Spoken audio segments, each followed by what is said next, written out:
Bienvenido al módulo 2 de Práctica Profesional 1. Habíamos mencionado de que el proceso penal es la herramienta que nos va a servir a nosotros para poder aplicar la ley de fondo, es decir, el Código Penal. Dentro del proceso penal hay distintas etapas. Una de las etapas primarias es lo que se llama la etapa de investigación, la etapa preparatoria. Como su propia palabra lo indica, esta etapa tiene por finalidad reunir y recolectar las pruebas tendientes a la acreditación de la existencia del hecho delictivo, pero también puede llegar a demostrar o a reunir los elementos tendientes a la desvirtuación de que ese hecho delictivo no existió o que no existen elementos suficientes para poder demostrar con el grado de certeza que se vaya requiriendo según la etapa del proceso en el cual nos encontremos, certeza o presunción avalada con elementos objetivos incorporados a la causa, de que el hecho existió y por los autores.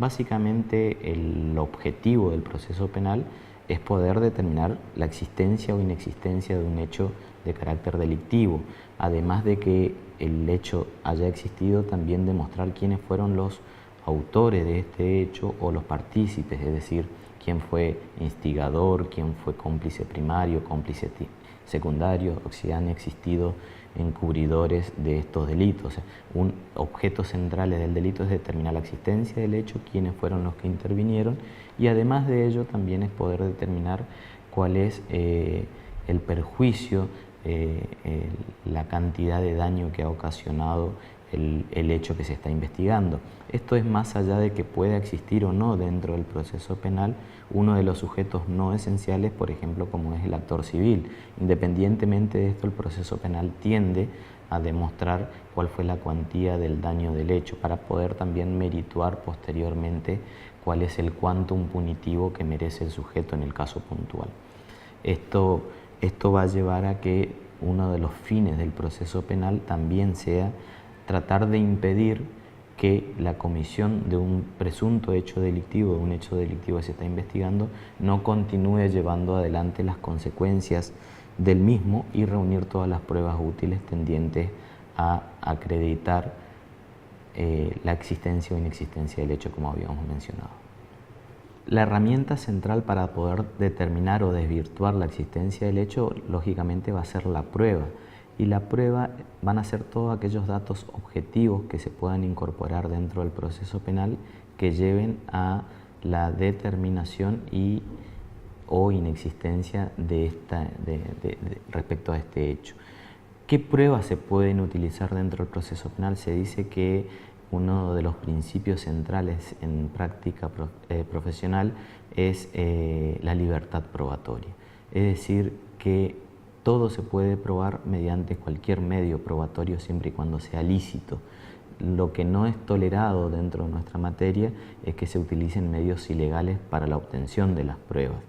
Se debe respetar la Constitución, no se le puede obligar al sujeto, como habíamos mencionado, a declarar contra sí mismo, y esta amplitud probatoria permite que todo se pueda probar mediante cualquier medio siempre y cuando no sea ilegal, es decir, que no choque contra las normas constitucionales o contra la propia dignidad de la persona, el derecho a no autoincriminarse, como habíamos mencionado, ese principio que está regido en el artículo 18, el nemo tenetur se ipso prodere, nadie está obligado a declarar contra sí mismo.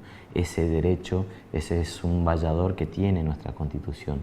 La propia Constitución dice todo se puede probar, pero la correspondencia epistolar es inviolable, como también el domicilio, y solamente mediante una orden legal puede realizarse ciertos allanamientos, ciertas requisas, es decir, que ahí tenemos límites para obtener cierto caudal probatorio, es cierto, se puede probar de cualquier manera siempre y cuando los códigos procesales respeten nuestra Constitución nacional.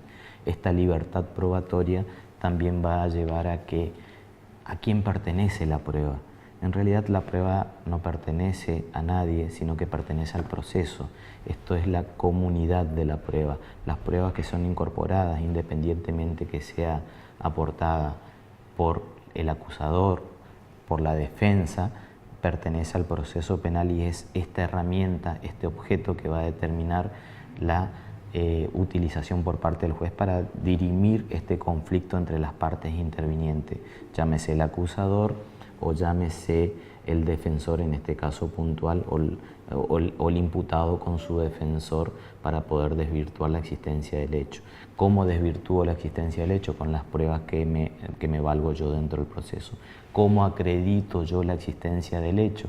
Lo acredito justamente con los elementos que puedo llegar a incorporar adentro del proceso para poder demostrar la existencia de la materialización del hecho, quiénes fueron los autores que intervinieron en el mismo, quiénes fueron los sujetos que participaron, cuáles fueron la extensión del hecho. Y dentro de las etapas que mencionamos, la etapa central en esta oportunidad es la preparación que va a servir de reunir todo el caudal probatorio necesario para poder dar herramienta a una segunda etapa, posteriormente intermedia, de contralor y, por último, un plenario, es decir, un debate en el cual todas estas pruebas se puedan llegar a reproducir con todas las garantías constitucionales que vamos mencionando y vamos a ir mencionando poco a poco, y la idea es que ustedes vayan interconsultando con nosotros, porque tenemos una herramienta técnica dentro de nuestra materia que es extremadamente importante, que son los fallos jurisprudenciales de la Corte Suprema de Justicia de la Nación y de los juzgados inferiores, que también son extremadamente importantes. Es así que con esto damos por concluido el módulo segundo y nos vemos en el próximo módulo. Muchísimas gracias.